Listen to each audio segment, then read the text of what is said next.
विजय भाई केवल एक तरफ से बताइए, आखिर तुम्हारे साथ में क्या हुआ था कल, क्या देखा आपने? मैं एक बार हाथ जोड़ना चाहता हूं और अपने देश के 100 करोड़ या 110 करोड़ लोग हैं ना भाई, मैं तुम्हारे पैर छूना चाहता हूं भाई। तुम्हारे चरण अगर इस देश में है तो भैया मैं पैर छूना चाहता हूं। अगर तुम हिंदू हो ना तो अपने आप को इन मुसलमानों से बचा लो। ये सब एक हैं, मैं खुल के बोल रहा हूं, ये सब मुसलमान एक हैं। कोई मुसलमान बोले कि मैं ये हूं, मैं वो हूं, मैं इंसानियत नहीं। मेरे बच्चे को मौत के घाट उतार देते। मेरी गाड़ी रोकी गई, 50-100 कम से कम मुसलमानों ने मेरी गाड़ी पे चुपड़ गए, पथराव करा, ब्लैंक गोलियां चला रहे हैं कट्टों से। हमने देखा जब कश्मीर फाइल मूवी देखी थी ना हमने, तो हमारा खून ना खोल गया था हमारा उस टाइम। लेकिन जब हमारे ऊपर भी थी ना, तो मुझे पता है मैंने उस नन्हे से 1.5 साल के बच्चे को कैसे बचाया है। मैं मर जाता, मेरा बच्चा मर जाता, या मेरी वाइफ मर जाती, अगर भगवान मेरा राम अगर मुझे बचा देता ना, तो मैं इस देश के संविधान, इस देश के कानून को साइड में कर देता। अगर मेरा बच्चा मर जाता, जहां पर इस देश का संविधान हमारे बच्चों को और हमारे परिवार को, सनातन को नहीं बचा सकता, जहां पर ये पुलिस आर्मी और हमारे देश को नहीं बचा सकती, आईपीसी धारा ही नहीं बचा सकती, जहां पर पुलिस वालों पे गोली चल रही है, जहां पे बड़ी बड़ी अधिकारियों को मेवात जैसे एरिया में डंपरों से कुचल दिया जाता है, तो वहां पर इतनी बड़ी यात्रा हो रही थी, 1 लाख से 1.5 लाख व्यक्तियों की, सनातनियों की पूजा करने जा रहे थे, आराध्य करने, अपने आराध्य भोले शंकर जी की। तो वहां पर आर्मी कहां गई, आपकी पुलिस प्रोटेक्शन कहां गई? 500 पुलिस वालों से 1.5 लाख बंदों की सुरक्षा आप करवा रहे थे। 2 से 3 दिन पहले से उन्होंने चैलेंज कर रखा था, बरगली चौक पे जो आएगा मौत के घाट उतारेंगे। ऐसी वीडियो बताइए, जो पत्थरबाज थे वो पसबंदा थे या अशरफ थे? वो सारे मुसलमान थे। आप पसबंदा असबंदा नहीं होता जी भाई साहब। कब तब आप राजनीति करोगे? गुजर, जाट, बावन, दलितों को वहां पर ऐसा दौड़ा करके मारा जा रहा था। औरतों का मांग का संदूर देख करके पत्थर मारा जा रहा था औरतों के मुंह पे। हाथ पे कलावा देख के, हाथ पे तरसूल देख करके हाथ काटे जा रहे थे वहां पर।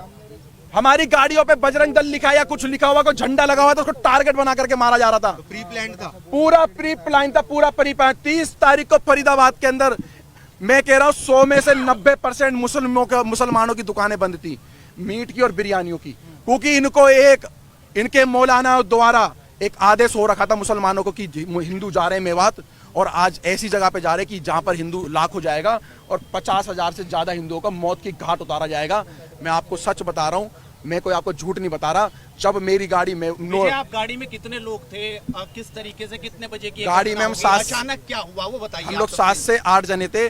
जैसे ही हम लोग बरगली चौक वाले रोड पे जैसे ही हम लोग आगे की तरफ बढ़ते हैं, तो हमें दिखता है कि कुछ लोग बाइक के पास खड़े हैं, 6-7 बंदे बाइक ठीक कर रहे हैं।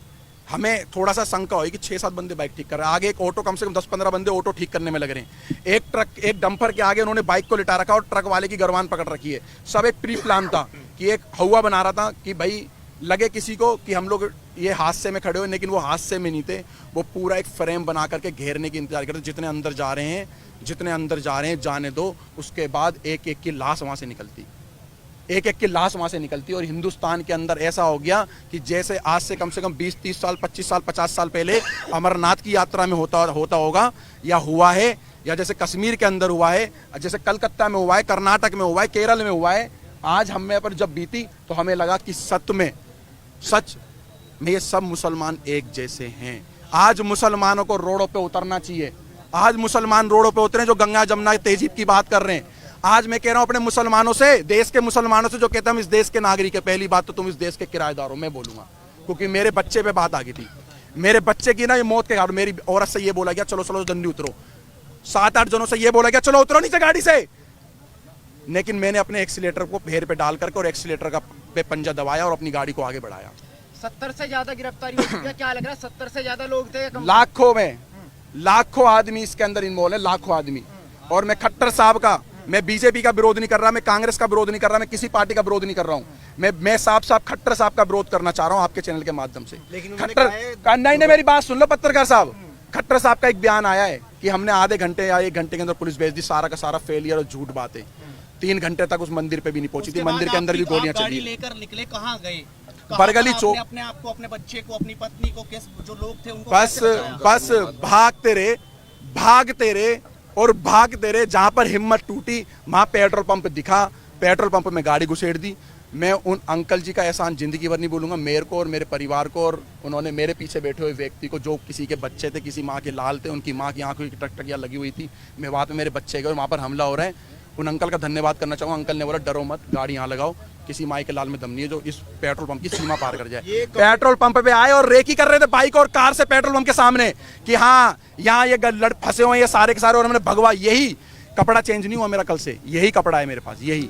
इसको देख के टारगेट कर रहे थे कि अगर वो सारे का 200-250 की संख्या में आ जाते तो हमें पेट्रोल पंप पे ही मार देते, पेट्रोल पंप पे भी आग लगा देते। वो इस चीज को अंजाम देने वाले थे। फेंकने वालों में महिलाएं भी शामिल थी क्या? पत्थर फेंकने वालों में महिलाओं का मेरे को नहीं पता, मैं झूठ बिल्कुल नहीं बोलूंगा। मैंने अपनी नहीं जी, किसी ने भी देखी हो, मैं तथ्यों पे बोल रहा, झूठ नहीं बोलूंगा। सारे के सारे 15 से 16 साल के बच्चे थे वहां पर, 15 से 16 साल के बच्चे थे, बूढ़े थे, पत्थर पकड़ा रहे थे बच्चों के हाथ में, फेंको इनके ऊपर। भारत के अंदर ये हाल कर दिया। अगर पुलिस और कानून और प्रशासन अगर हमारी रक्षा सुरक्षा नहीं कर सकता ना, तो हम स्वयं करेंगे, आप पीछे हट जाओ। वो 15 मिनट की धमकी देते थे, मैं कह रहा हूँ 5 मिनट का मैं कह रहा हूँ, तुम पीछे हट जाओ 5 मिनट के लिए। हम अपने देश में ही बता देंगे, इस भारत के अंदर ही बता देंगे हम अपने धर्म की कैसे रक्षा कर सकते हैं। इतना कायर बुजदिल समझ रखा है तुम लोगों ने हिंदुओं को, इतना कायर बुजदिल। और सारे पत्रकारों से हाथ जोड़ के निवेदन कर रहा हूँ, सच दिखाना, झूठ मत दिखाना। ये दलाल पत्रकार, सोशल मीडिया के बड़े बड़े चैनल वाले ये बता रहे कि हमारे से क्या सुनी हो गई। हमारी सारी पद यात्रा गाड़ियों पे थी, और गाड़ियों पे 50 और 60 गाड़ी स्पीड, 50 और 60 की स्पीड में गाड़ियां चल रही है रोडों पे, हाईवे पर। भाई साहब 50-60 की स्पीड में क्या सुनी हो रही है? अरे नलाई को पढ़ाई भी करिए किसी स्कूल में, केजी, एलकेजी, यूकेजी, पहली, दूसरी, 10वीं, 12वीं, बीए कुछ कर रखी है। अनपढ़ो, इस देश के लोगों को बेवकूफ बना रहे हो तुम लोग। क्या सुनी हो रही है? पथराव कर रहे, गोलियां चला रहे, पुलिस पे गोलियां चला रहे, पुलिस को दंगा करके मारे, पुलिस की गाड़ियां चला रहे, थानों में आग लगा दिए। जहां पर पुलिस प्रशासन सेफ नहीं है, तो वहां पर पहले से हमें बताओ कि हम देश के कानून आपकी रक्षा नहीं कर सकते। गोली भी चली, मेरी गाड़ी पे गोली नहीं चली, मेरी गाड़ी के सामने से बिल्कुल गोली गई है, हवा में गोली फायर करी उन्होंने कट्टों से। और ऐसे ऐसे वेपन उनके हाथ में थे, जो दिल्ली पुलिस के भी हाथ में ऐसे हथियार नहीं थे। आर्मी वालों के पास भी नहीं होंगे। मैं कहा दिल्ली पुलिस, हरियाणा पुलिस के हाथ में ऐसे हथियार नहीं थे, इतने बड़े सारे के सारे में बात। वायलेंस हुई है, ये पूरी फंडित थी, ये 4 पूरी की पूरी, ये पूरे के पूरे प्री प्लान के हिसाब से, फ्रेम के हिसाब से। और मैं अभी भी कहना चाहता हूं, अगर तुम्हारे अगल बगल में कोई मुसलमान किराए पे रहता है, कोई भी है, पूरा बाइकआउट करो, बहिष्कार करो, उनसे किराए पे कमरा खाली करवाओ, क्योंकि सबके सब एक हैं। अब क्या मांग है? उनकी मंशा क्या थी? उनकी मंशा ये थी, मारना चाहते तो सवेरे 5 बजे यात्रा चालू थी, 5 बजे भी पथराव कर सकते थे। उनकी मंशा ये थी, जितने अंदर घुस रहे हैं, जितने अंदर जा रहे हैं, जाने दो, उसके बाद इनकी लाशें निकालेंगे। भारत के अंदर हिंदुओं पे हमला इस तरीके का हुआ। अगर तुम आप भी चुप रहे ना, तो फिर तुम अपने हिंदुओं का गुनाह क्या? हिंदुओं हिंदुओं गुनाह, हिंदुओं गुनाह, हिंदुओं गुनाह, हिंदुओं गुनाह, क्या गुनाह करा भाई हमने? आराध्य, हाँ 47 वाला झंडा, 47 गुनाह कोई नहीं था भाई साहब। गुनाह ये था कि हम लोग प्रशासन के भरोसे पे रह गए। अगर प्रशासन हमें पहले बोलता हम तुम्हारी सुरक्षा नहीं कर सकते, तो हम अपनी सुरक्षा स्वयं करते, और कैसे भी करना पड़ता। हाँ, गजवाए हिंद की ये स्टार्टिंग है इनकी, ये गजवाए हिंद करने की, एक इन्होंने डर का माहौल बनाने की सोचा कि हम देश के अंदर एक माहौल ऐसा क्रिएट करें कि डर का और भय का माहौल। कोई भी मुसलमान से डरने की जरूरत नहीं है। मैं विजय हिंदू ऐलान कर रहा हूँ, किसी भी मुसलमान से इस भारत के अंदर डरने की जरूरत नहीं है। किसी भी मुसलमान से, आपके बगल में 100 मुसलमान रहते हो, लाख मुसलमान रहते हो, डट के ही लड़ना है। जैसे हमारे भाई, हमारे बड़े पूर्वज भगत सिंह भाई भी लड़े थे, महाराणा प्रताप और पृथ्वीराज चौहान भी लड़े थे, उनके वंशीज हो भाई, उनके वंशीज हो भाई। मैं एक बात और बताइए, क्या लग रहा है सरकार से कार्रवाई की उम्मीद दिखाई दे रही है? क्योंकि मानव अधिकार की बात आ जाएगी, सुप्रीम कोर्ट आ जाएगा। मेरी बात सुनो, उनके हत्यारों को अभी तक जो है सजा। हाथ जोड़ के विनती है, मैं सारे अपने नालायक देश के सुप्रीम कोर्ट के जजों से बोलना चाहता हूँ, सारे देश के IAS IPS कमिश्नर DCP साहब से बोलना चाहता हूँ, अगर मेरा 1.5 साल का बच्चा मर जाता तो कौन सा जज मेरे बच्चों को लाके देता? आओ बताओ मेरे को, विजय हिंदू को बताओ, कौन सा जज आता मेरे बच्चों को मेरे को लौटाता? 1.5 साल के बच्चे को मौत के घाट उतार देते, तो मैं भी प्रशासन और संविधान को साइड में करके और चाहे मेरी जान चले जाती, मेरे बच्चे पे पथराव कर रहे थे ये लोग, जो महिलाएं फंसी हुई थी उनकी जांच महिलाओं पे गोली चलाई गई है, महिलाओं पे डंडे मारे गए, पत्थर मारे गए, महिलाओं के मुंह पे पत्थर मारे गए। भरोसा है आपका? मेरे पे नहीं, इस बात नहीं है। यह मेवात जैसी घटना के बाद नहीं है, मेवात जैसी घटना के बाद नहीं है। देखिए भाई साहब, देखिए सारे सवाल मैं आपको बता देता हूँ शुरुआत कहाँ से हुई है। हम फरीदाबाद से जब निकले हैं अपने वाहन से, इनकी गाड़ी हमारे से आधा घंटा लगभग पीछे थी, आधे से पौन घंटा, किलोमीटर के हिसाब से नहीं बता सकता, मगर जिस समय हम लोग वहां से जा रहे थे, रास्ते में हमारी गाड़ी के पीछे 2-3 बाइक वाले लगातार चल रहे थे जो फरीदाबाद से नूह और मेवात तक थे। हमें शक तो हो रहा था कि शायद हमारा पीछा करा जा रहा है, हमारी रेकी हो रही है। हमारी किसी भी टीम के पास किसी तरीके का कोई भी ऐसा सामान और ऐसी चीजें नहीं थी। अगर होती तो हमारे पास महिलाओं और बच्चों को हम नहीं लेके जाते।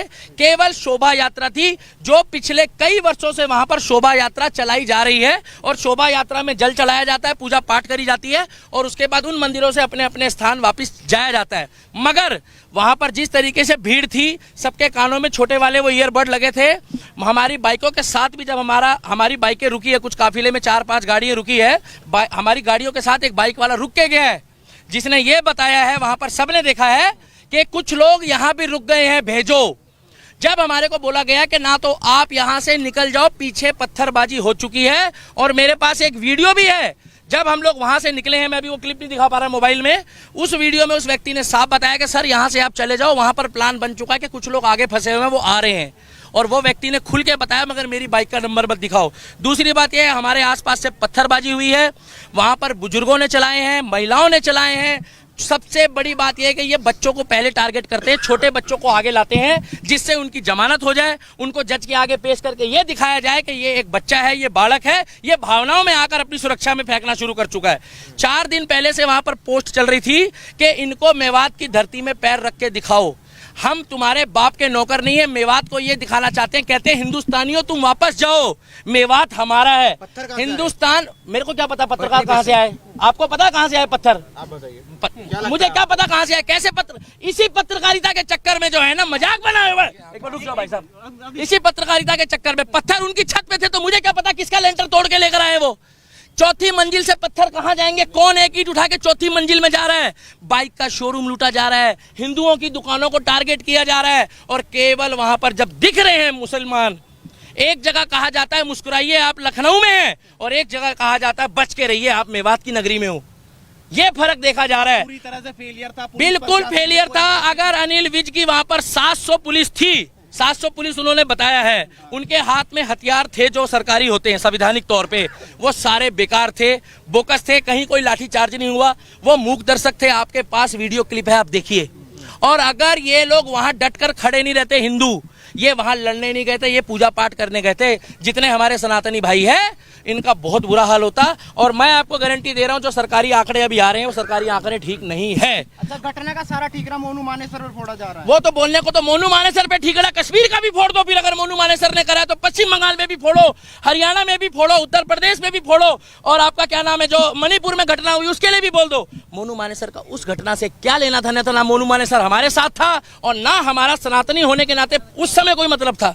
हमारा मतलब केवल इतना था कि एक शोभा यात्रा थी, जिस तरीके से मुहर्रम में सारे मुस्लिम एक होकर जब यहाँ पर इन्होंने खुद नागलोई में दंगा करा, वहां कौन मोनू मानेसर था? वहां कौन सी आरएसएस की साजिश थी? वहां किसने बोला कि मोनू मानेसर का नाम लिया गया? अरे वो तो आपस में ही भिड़ गए। और भाई साहब, कलाम की सोच वाले हिंदुस्तान में मुस्लिम घट गए हैं, कसाब की सोच वाले बढ़ गए हैं। लिख के ले लो, 2024 में अगर मैं अभी भी कह रहा हूं कि बीजेपी को वोट मत दो, केवल उस व्यक्ति को वोट दो जो हमारे धर्म के लिए, क्या कर रहे हो भाई, जो हमारे धर्म के लिए बात करे, जो हमारे धर्म के लिए बात करे, जो सनातन धर्म के लिए बात करे। आज उत्तर प्रदेश में हिंदू की बेटी हो, मुसलमान की हो, सिख की हो, ईसाई की हो, 3 दिन पहले मुझे खुशी हुई कि अगर वहां पर कावड़ यात्रा के दौरान भी कावड़ियों ने कुछ उपद्रव मचाया तो योगी मॉडल ने वहां पर उनके ऊपर भी कार्रवाई करी है। विकास दुबे कौन जाति का था? वो एक धर्म सनातनी था, हम लोगों ने कोई विरोध नहीं करा। मगर दुनिया जानती है, जब अतीक अहमद मारा गया, अतीक अहमद के साथ जो कांड हुआ, हमें नहीं मालूम किसने करा, तब इन्होंने क्या बोला कि वो शहीद हो गया है। तब इन्होंने क्या बोला कि भैया वो हमारा बंदा था। इन्होंने तुरंत सपोर्ट करी। और मैं अब भी कहता हूं, अगर जुनेद के जो भी हत्यारे हैं, जुनेद और नासीन के जो भी हत्यारे हैं, उनको फांसी हो, चाहे वो हिंदू हो, मुस्लिम हो, सिख हो, ईसाई हो, क्योंकि ये खुद बोलते हैं अपराधी का कोई धर्म नहीं होता। तो हम भी कह रहे हैं अपराधी का कोई धर्म नहीं होता। अगर वो राजस्थान पुलिस ने मोनू मानेसर को क्लीन चिट दे दी, तो मोनू मानेसर की जो क्लीन चिट देने वाली सरकार है वो तो राजस्थान की कांग्रेस की है। हमारी मांग एक ही है, 2024 में मुझे नहीं लगता कि बीजेपी की सरकार वहां पर खट्टर सरकार आएगी। अगर वहां पर बुलडोजर नहीं चला योगी बाबा वाला कि इधर गड़बड़ हुई, इधर ना तारीख ना सुनवाई, वही फैसला। हमें चाहिए योगी मॉडल, हमें चाहिए बुलडोजर मॉडल, और हमें चाहिए योगी बाबा वाला प्रोटोकॉल। और हरियाणा करवाना चाहते हैं। मेवात कौन बोल रहा खाली करने? उत्तर प्रदेश खाली हो गया पत्रकार महोदय।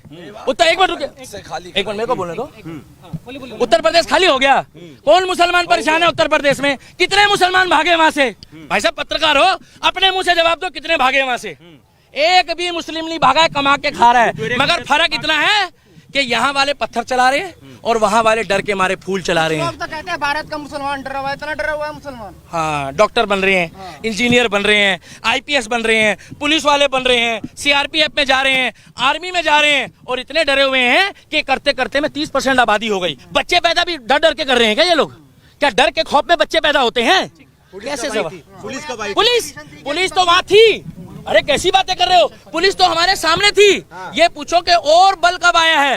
और बल जब आया है जब वो वहां पर पूरा माहौल खराब हो चुका था, जब वहां पर लोग मारे गए।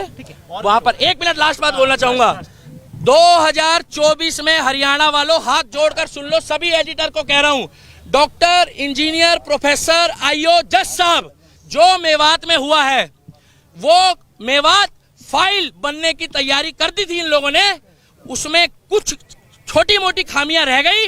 वहां पर आज भी खेतों में हमारे हिंदू भाई पड़े हैं। मैं हाथ जोड़ के कहता हूं उनका रेस्क्यू कर लो। आज की पोजीशन में भी अगर रेस्क्यू नहीं करा तो कल तक वहां से बहुत खबर आएगी। और 24 में जो सरकार चुनोगे, हमें कोई मतलब नहीं है बीजेपी को वोट मत दो या मत दो, निर्दलीय को जिता देना। मगर जो हमारे सनातन धर्म और हिंदू धर्म की बात करेगा, केवल उनको जिताना। खुफिया, एक बार पत्रकार, इन पत्रकारों का जवाब देने दो, खुफिया एजेंसी का कहां देना? आईएसआई के एजेंट कहां पाए गए? कितने एजेंट पाए गए? इसी चक्कर में यूट्यूब और फेसबुक बदनाम हो रही है और पत्रकारिता। अब अगर कार्रवाई नहीं हुई तो खट्टर सरकार बुरी तरीके से पिटेगी और इनका फेलियर है।